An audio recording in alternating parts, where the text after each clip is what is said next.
Okay, you know how I was telling you that we should make banana bread?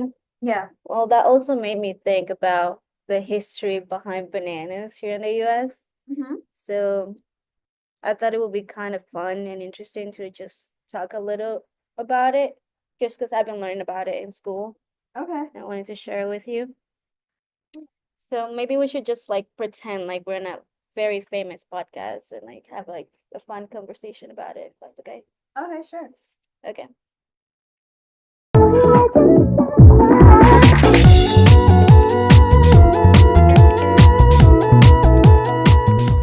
Hi everyone, welcome to the Peeling Back History. Is that a good title, do you think? Yeah. Yeah? Okay.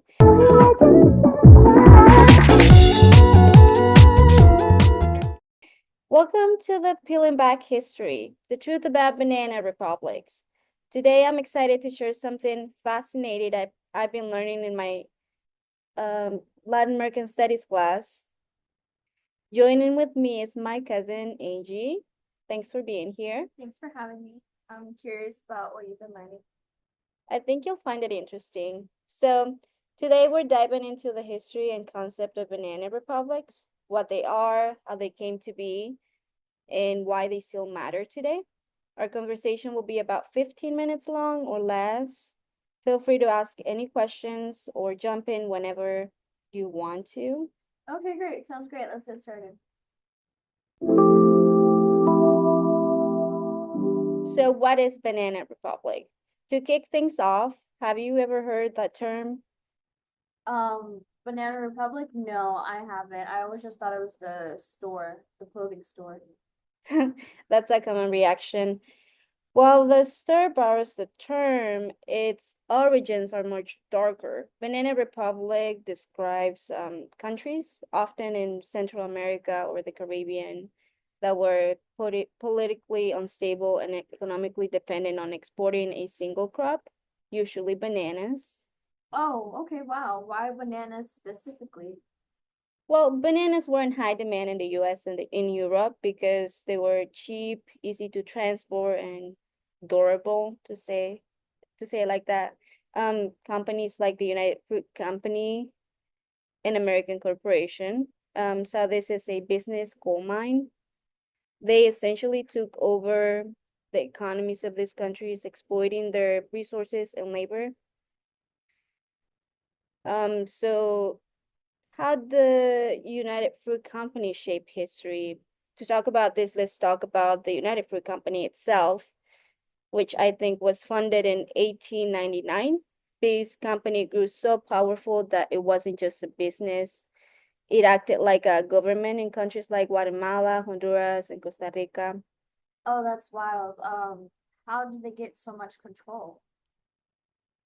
I would say it started with land. They bought massive amounts of fertile land to grow bananas, but they only use a fraction of it. Why? I don't know, maybe to prevent competition. They also built railroads and controlled ports, which made local governments depend on them. So they basically made a monopoly out of this. Exactly. And they didn't stop there. The United Fruit Company also influenced politics by bribing officials, funding campaigns, and even lobbying for US military interventions when things didn't go their way. Military interventions. That sounds very extreme. It was one of the most infamous examples was in Guatemala in 1954. The democratically elected president at that time, Jacobo Arbenz, introduced land reforms that threatened the United Fruit's hold on the country.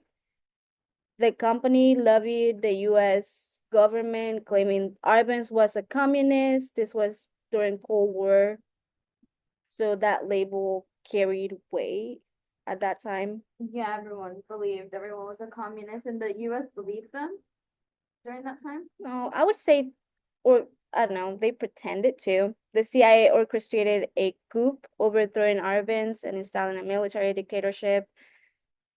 This event destabilized Guatemala for decades. And what about like the people living in the country? Like, were they affected in any way? Workers on banana plantations faced terrible conditions. They were paid very little, worked long hours, and had no labor rights. They had attempts to unionize, but they were often met with violence. That's very heartbreaking. Did anyone do anything to resist? Yes, there were strikes and protests, but resistance often led to brutal crackdowns. One of the most tragic events, if I remember correctly, was in 1928, the Banana Massacre in Colombia. The workers went on a strike for better conditions, and the government,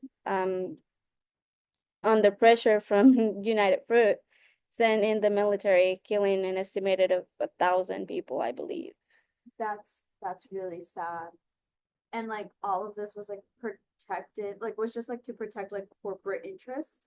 Unfortunately, yes. The term banana republic captures like this exploitation. Foreign companies and local elites prioritize profits over people. So how does this still affect like people today? I would say it affects people in some ways. While the United Fruit Company doesn't exist anymore, it merged and became Chiquita. Multinational corporations still wield enormous powers in developing countries. They influence economies, labor practices, and even environmental policies. Yeah. You always just see Chiquita bananas, but like can you give like an example of how like they're still influencing these economies? Sure. Many modern companies still exploit workers in low-income countries for cheap labor. And while bananas are no longer the dominant like export in some regions, other industries like coffee, like in Nicaragua, or palm oil have similar patterns of exploitation. So basically the cycle continues just with like different products. Exactly. And the instability caused by this past policy still affects these countries today, from weak institutions to widespread inequality. So reflecting on what we've learned and looking back at all of this, what's your takeaway? Honestly, I had no ideas like bananas had so much history behind them. It's really shocking to see how much powers companies have and still have over these countries. That's a common reaction. I thought the same way when I learned about it. The history of Banana Republic shows us the dangers of unchecked corporate power and foreign intervention. It's a reminder to think critically about where our food and goods come from and who might be affected along the way. Yeah, definitely. I'll never look at a banana the same way again. That's what I was hoping for. Thanks for being part of this conversation, by the way. Thanks for having me. It was really eye-opening. So that wraps up this episode of Peeling Back History. I hope you found this conversation as fascinating as I did. If you learned something new, share it with someone else, maybe during your next grocery run. Yeah, definitely will be honoring our banana bread. Yeah. Thank you for tuning in. I'll catch you next time. Bye bye.